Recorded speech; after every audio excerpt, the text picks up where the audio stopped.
کوئی بھی مخالف ملک ہو، جب اس کے اوپر حملہ ہو تو وہ تو اپنا ایک اصولی موقف رکھتا ہے، لیکن جب اس کے موقف کی عالمی دنیا بھی تائید کرے اور پھر ایک خصوصی کمیٹی اپنا ایک پورا کرائیٹیریا فالو کرنے کے بعد وہ بھی اپنی فائنڈنگز دے دے کہ وہ ملک کی اس میں کوئی غلطی نہیں تھی، بالخصوص پہلگام کی ہم بات کر رہے ہیں جو 22 اپریل کو ہوا، تو پاکستان اس کے اندر نہ پاکستان کی کوئی انوالومنٹ ثابت ہوئی بلکہ بھارت نے پاکستان کی خود مختاری کی خلاف ورزی کی، عالمی قوانین کی خلاف ورزی کی، اور اوورآل آبی جارحیت کے حوالے سے بھی اقوام متحدہ کی رپورٹ نے بہت کیٹیگوریکلی لکھا ہے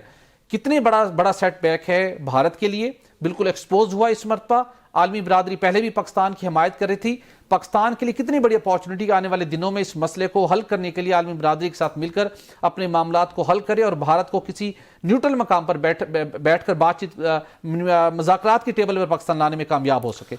یہ چند بڑے اہم سوالات ہیں آپ نے اٹھائے ہیں، جو میں یہ سمجھتا ہوں کہ یہ سال جو ہے پاکستان بہت سارے چیلنجز کا جب سے بنا ہے، ہر وقت کوئی نہ کوئی ہمیں پھڈا مسئلہ مسائل لوکل انٹرنیشنل رہتے ہیں، لیکن اوورآل دیکھے جائیں یہ بڑا مشکل سال بھی تھا، لیکن پاکستان کے لیے بڑا ایک بلیسنگ کی شکل بھی یہی ہے۔ اسپیشلی جب یہ پہلگام کا واقعہ ہوا تو پوری دنیا ڈر گئی، ہم بھی ڈر گئے کہ پاکستان انڈیا نیوکلیر ملک ہیں، بار بار بتاتے ہیں، جنگ کا خدشہ تھا، مودی صاحب اینڈ کمپنی سارے کوئی ایکسکیوز ڈھونڈتے رہتے ہیں کہ پاکستان کو انگیج کیا جائے، تو سٹریس لیول کنفلکٹ لیول جو ہیں وہ بہت آسمان پہ تھے، اور جیسے میں نے کہا پوری دنیا ڈری ہوئی تھی۔ اب اللہ کی مہربانی کہ ہماری آرم فورسز نے جو انہوں نے جرأت دکھائی، اور 10 مئی کے بعد جو ہمارا پروفائل بنا، ہماری عزت بنی دنیا میں، آل آف سڈن آپ نے چینجز نوٹ کی، میں باہر گیا تھا، خود بھی گیا تھا پاکستان سے کچھ دنوں کے لیے، تو میں نے ویزیبل ایک چینج نوٹ کی، ایئرپورٹس پہ کی، لوگوں میں کی، امیگریشن پہ کی، کہ اب ہماری عزت کے ساتھ پاسپورٹ کو ساتھ تھوڑی سی مطلب ہماری بن گئی ہے، نہیں تو پہلے تو ہم جاتے تھے وہاں پہ ایئرپورٹ پہ ہیتھرو پہ مجھے یاد ہے اترتے تھے، کتے لے کے کھڑے ہوتے تھے کہ بہت سارے ڈرگز لے کے لوگ بھی جاتے تھے، اب وہ چیزیں نہیں تھیں آپ کی۔ سو وہ چیزیں جو انڈیا کے لیے ہیں ڈپلومیٹکلی بڑی ڈیزاسٹر ثابت ہوئی ہیں۔ یہ صرف اس وار کے بعد اب اگر دیکھیں دنیا کو وہ قائل ہی نہیں کر سکے۔ یورپین یونین اتنا بڑا پارٹنر تھا ان کا، بہت سارا بزنس تھا ان کے ساتھ کرتے تھے، انڈیا اتنی بڑی مارکیٹ اپنے آپ کو سمجھتی ہے، ایروگینس ہے ان میں کہ 30-40 کروڑ کی مڈل کلاس ہے، ہمارے پاس پیسہ ہے، بزنس ہے، انہوں نے آرڈرز کیے، رفیل لیا، دنیا بھر سے سب کچھ ہو رہا تھا، اور وہ سمجھتے تھے کہ شاید ہم پاکستان کو 2-4 منٹ میں ہم ان کو سیدھا کر کے رکھ دیں گے۔ دنیا سوچ ہی نہیں سکتی تھی کہ پاکستان جو ہے اتنی بڑی ایک ملٹری پاور کے اگینسٹ ان کے 8-10 جہاز گرا لے گا، جو باتیں ہوئیں۔ سو ان کو وہاں سے جو ایک ڈپلومیٹک ڈیزاسٹر شروع ہوئے، دنیا ایک ہی بات کہہ رہی تھی کہ بھائی صاحب ہمیں کوئی ثبوت دیں، اگر ثبوت نہیں ہے آپ کے پاس، مطلب ہم کیوں مار کھا گئے تھے اس پہ، یہ کارگل پہ، جو کہ غلط کام تھا، میں ذات طور سے سمجھتا ہوں کارگل نہیں کرنا چاہیے تھا ہمیں، جو نواز شریف صاحب کے دور میں انہوں نے کیا تھا، جناب مشرف اینڈ کمپنی نے۔ کارگل پہ بہت سارے ثبوت تھے، پاکستان واس وہاں پہ صاف لگ رہا تھا کہ ہمارا قصور ہے، دنیا ان کے ساتھ کھڑی ہوگی۔ آپ کی دفعہ دنیا چلتی ہے وہ نیریٹو پہ نہیں چلتی، یا آپ کے بیانے پہ نہیں چلتی، کیونکہ وہ آپ کو یاد ہوگا ان سے پوچھا جاتا تھا، یہ گئے تھے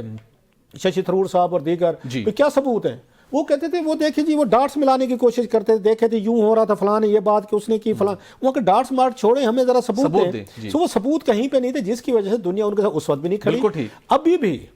یو این او کی جو رپورٹ آ رہی ہے، وہ جو ماڈرن ورلڈ ہے وہ لاجک ریزن پہ چلتی ہے، وہ کبھی بھی آپ کے محض اس وجہ سے کہ آپ بڑا ملک ہیں، بڑی اکانومی ہے، بڑے آپ کے پاس پیسے ہیں، ڈالرز ہیں، دنیا کو بزنس دے سکتے ہیں، اس بات کی وہ کبھی سپورٹ نہیں کریں گے کہ ہاں جی آپ نے ٹھیک کیا۔